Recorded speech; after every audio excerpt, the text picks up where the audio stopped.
Hey y'all, I missed you guys. I hope you missed me too. What's up? It's your girl Creole Bay. I'm back. I know I didn't drop a video last week, but it was a lot of shit going on, and I did kind of want to see how it played out before I commented and made a video. But we definitely gonna talk about it because the Breakfast Club was beefing.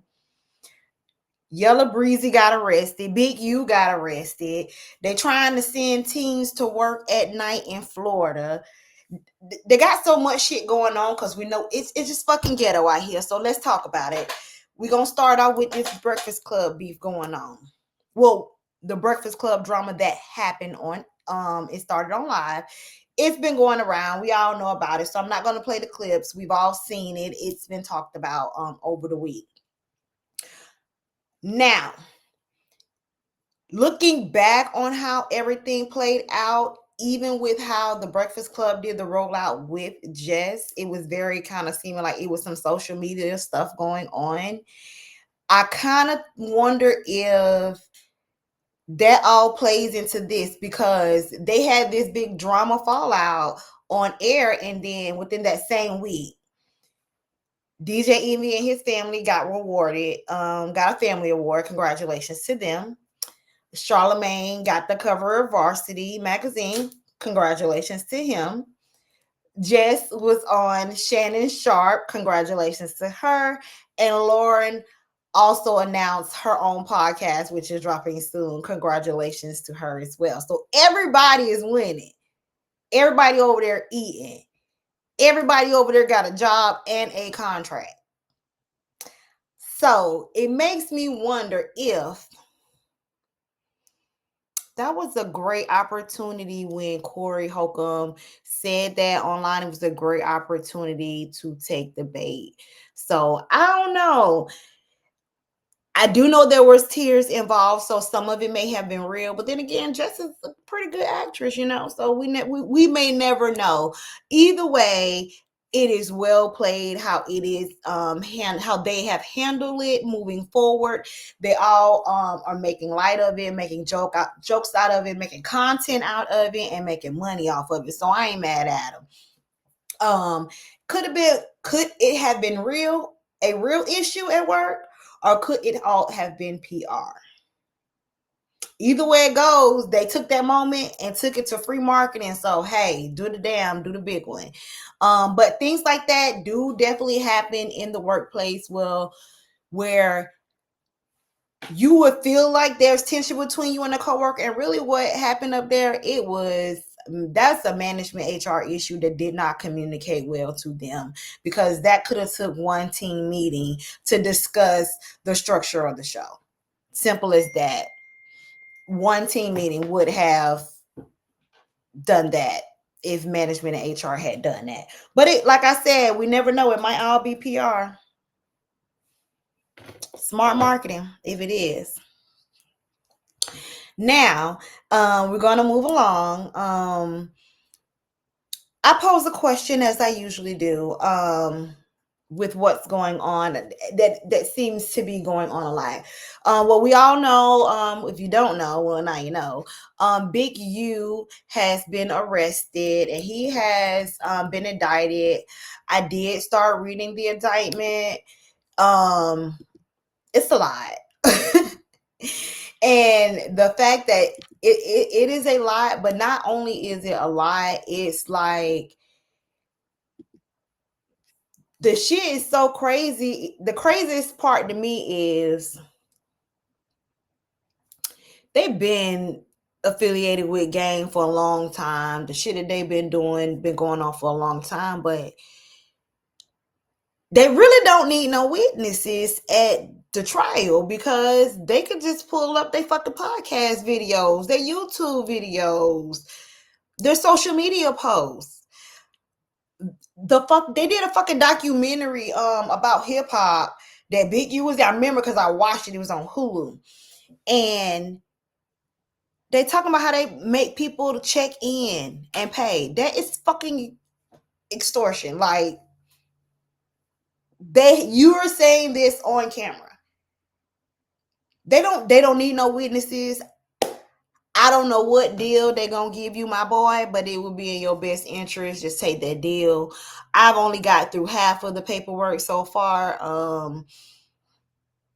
They have witnesses because y'all was fucking over them people. So yeah, they gonna tell on you. Shit, you locked up, and they ain't get fucked over no more. At least not by you. Like the stuff that they was doing allegedly, for example, they would non-licensed dispensaries, they would rob them if they wouldn't pay their fees to them, and then basically rob them if they don't do it, and then beat them up and shit like that. So yeah, these people working with them folks. Duh, nigga. Why wouldn't they? Even if they're not working with new people, you are on video. The people you paid to do your crimes are on video, bragging about doing the things you did that are illegal. They don't need.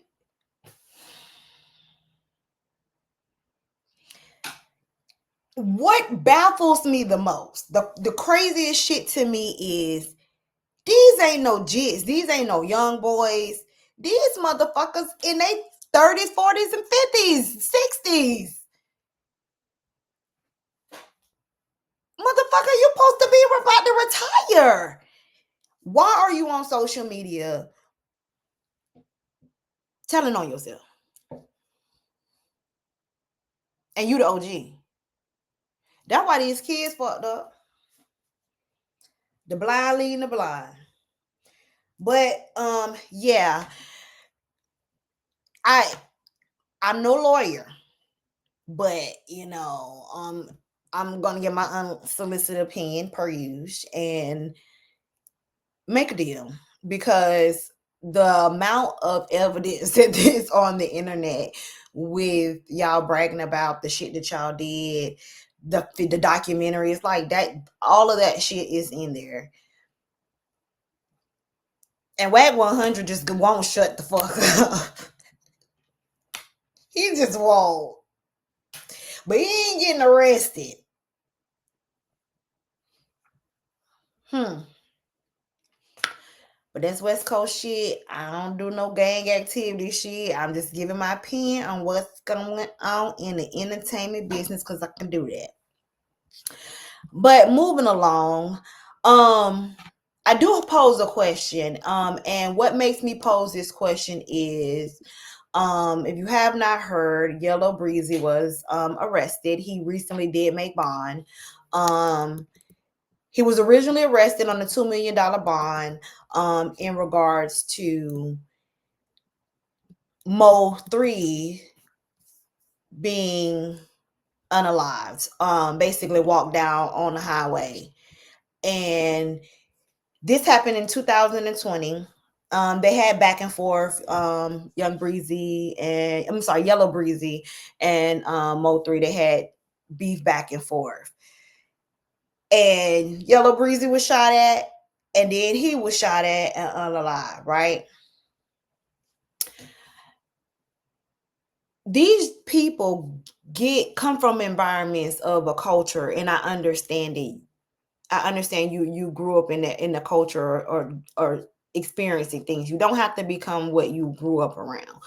And they have access to so much more. And it's almost like, I don't understand, why are these rappers particularly doing all this shit to get themselves out of these type of environments and make good money to provide, and then do stupid shit like this. And it's not just Yellow Breezy, it's all of they dumbasses is doing it. You got Dirk in jail on a fucking same shit, murder for unalive for hire, conspiracy, all of this shit. Like, it's just stupid. It's the most ignorant shit. It is the most ignorant shit, because you've cost everything over ego and pride. Because all that shit, that's what it was. Ego, pride, because you felt disrespected. You can't make no money while you're locked up, which means you're spending money, not even being locked up, to fight a case. These type of cases cost money. These lawyers ain't cheap. And then if you locked up, you can't travel, so you can't make no money like that, and you're just putting out. You got these lavish ass lifestyle you still gotta pay for while you're locked up. Your family's still out there, your kids. Even if you bond out, you still gotta, like, I don't understand. Like, you have access to so much more shit, and you get in these positions and you just fuck it up for no logical reason. None. Off of pride and ego.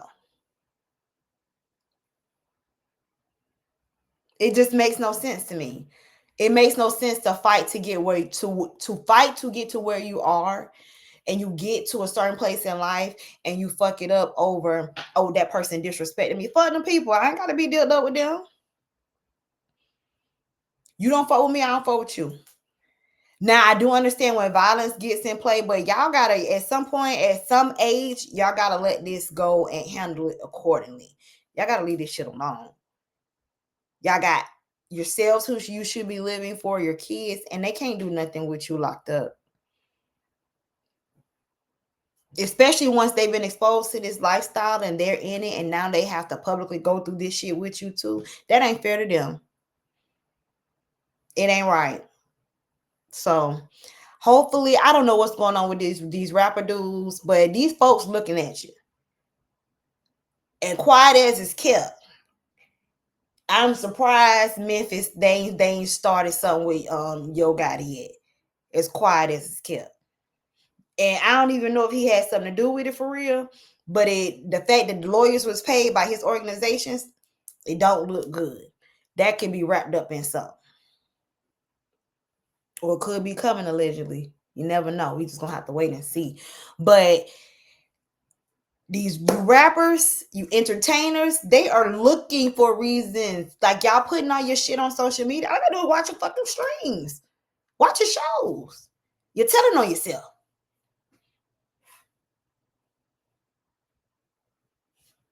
And you know, like, we grew up to First 48.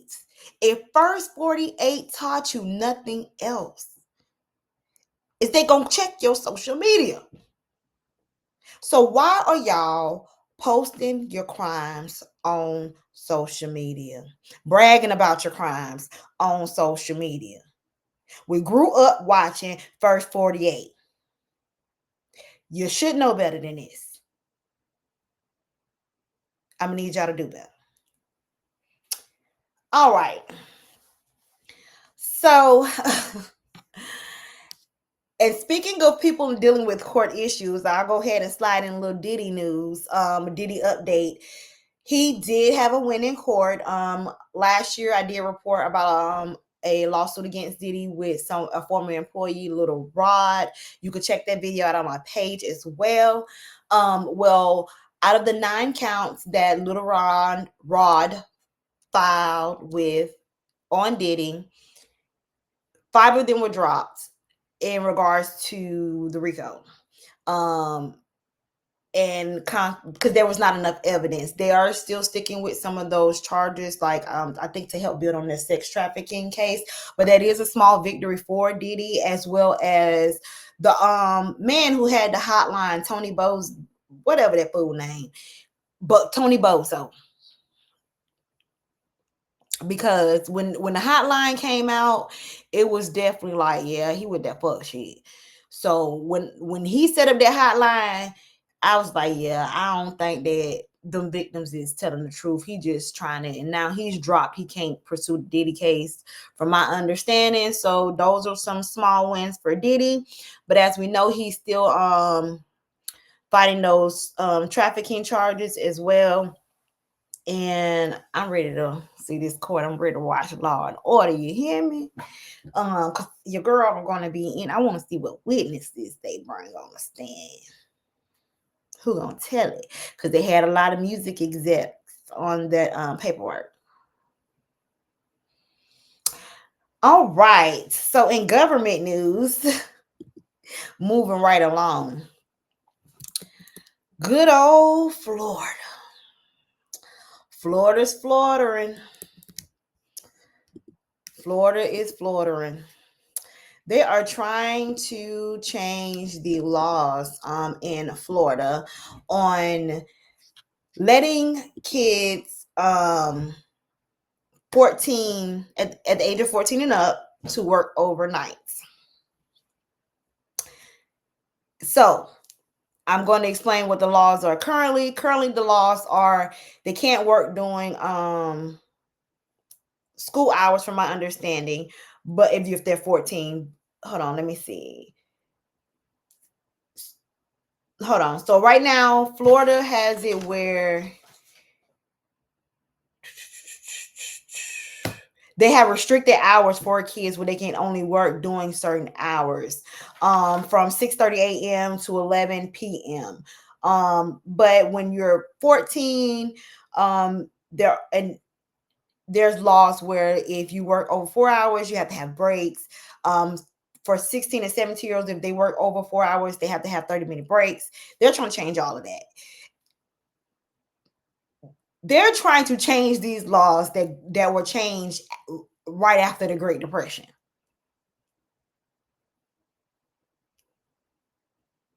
When they was having people work like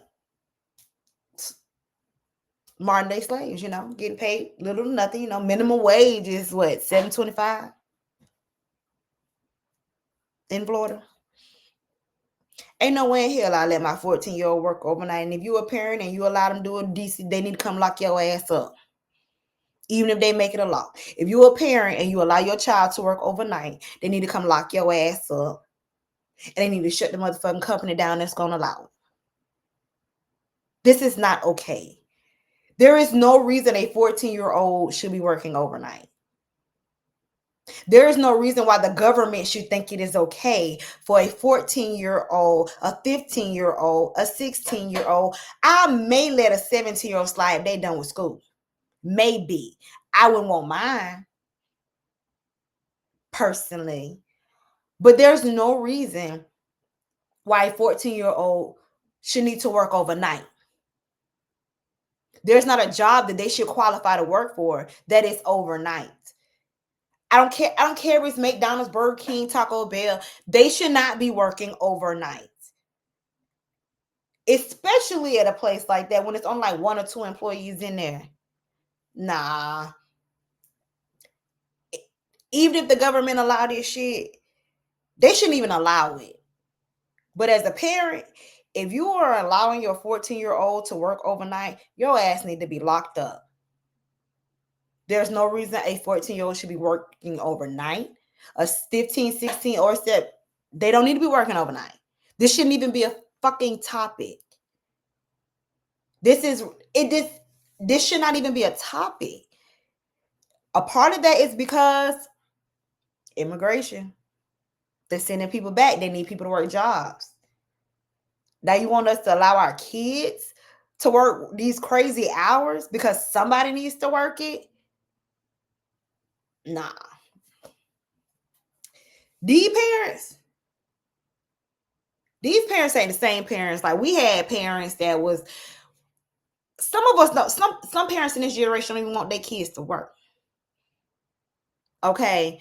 I'm not going to say I wouldn't want my kid to work because I do think kids working does install work ethic in them and allows them to understand how to handle situations that you would deal with at work when it comes to customer service, and treating people a certain way and people treating you a certain way. It is a very teachable thing. I do think that kids should experience as far as working.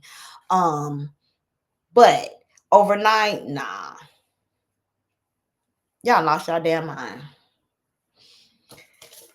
This government is ghetto.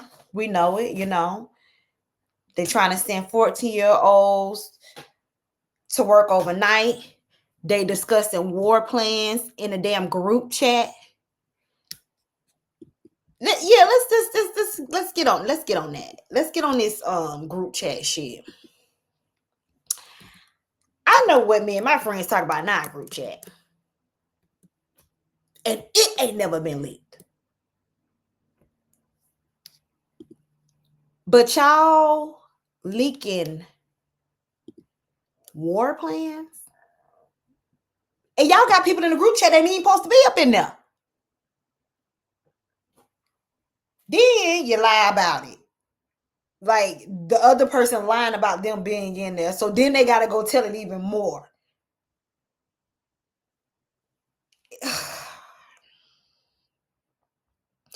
I'm not gonna let this government stress me out, okay? We got 4 years and they're not gonna run my pressure up. I can only do so much. I'm gonna do the best of what I can with what I got.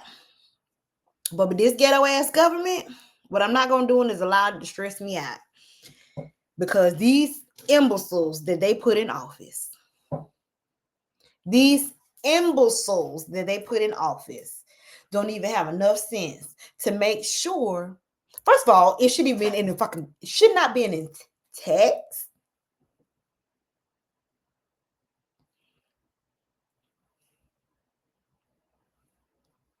Text message war plans.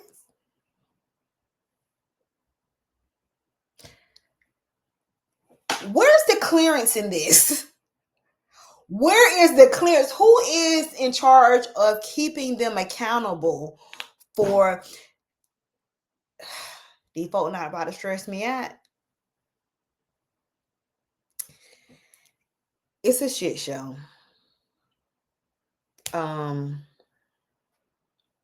Yeah, it's a shit show. That's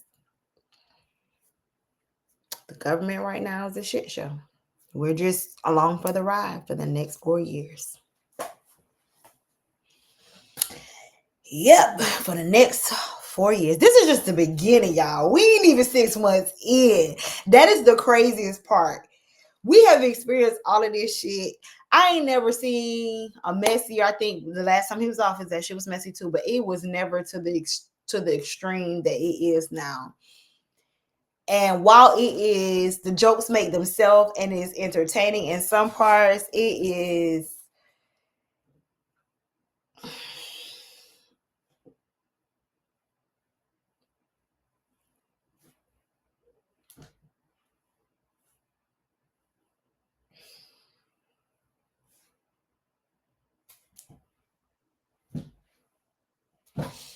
Anyways, 4 more years. That's all. 4 years. We got 4 years, y'all. Excuse me. Now, if you are not familiar with 23andMe, 23andMe is an ancestral company. This list be kicking my ass. You hear me? So it's a company where you can get your DNA, you can provide your DNA, and they'll tell you your background, your ancestors, who your ancestors, where you're from. Well, this company a couple years ago had a breach, and they aren't doing well. Of course, after that security breach, because they're supposed to be a secured company because they have your DNA. Well, they're going bankrupt and they're being sold. I am saying that to tell you this. You are not protected the same way you are protected under HIPAA if you use 23andMe. While some of the things may apply, all of the things do not apply because it is a straight to consumer to purchaser. There is not, you don't have a service that is like, it is not the same as a HIPAA agreement. So with that being said, this company is going bankrupt. It is a strong possibility that your data can be sold with this company, your DNA. Now, who is it going to be sold to? That has not been, nobody knows yet, but they did get approval recently from a judge that they can sell it with the data, which can be scary. What if the government buys it or the police or something of that nature? Because then they can use it to help solve some cold cases. I mean, I love a good cold case series, but Them DNA tests have been tearing these families apart. They just had a granny somewhere get arrested because somebody wanted to know who their ancestors was, and it was able to go into some database, and granny had done unalived the baby back in the day, and they solved the cold case. So if you ever use 23andMe, they're saying that you cannot, there's no 100% way that you would know if they're able to send your data to another company, but they're advising people to delete your accounts. So I'm saying that to say this. I know a lot of us of the African American Black culture want to know where we came from. So we like to use these ancestry sites. I will look into seeing what you can do to get your information off, even though you may not be 100% protected, but you should know that this is going on because your DNA could be sold. So you definitely want to look into that if you've ever used this company. That is pretty much all I got for you guys this week. It's been busy this week, so I have not been able to make videos last week, but I will be back with you guys soon. And of course, tune in. Make sure you follow me on Insta, Creole Bay, Creole_Bay. You can also follow me on TikTok, Creole_Bay, and you can follow me on Facebook, Creole_Bay, because that's who I am, baby, Creole Bay.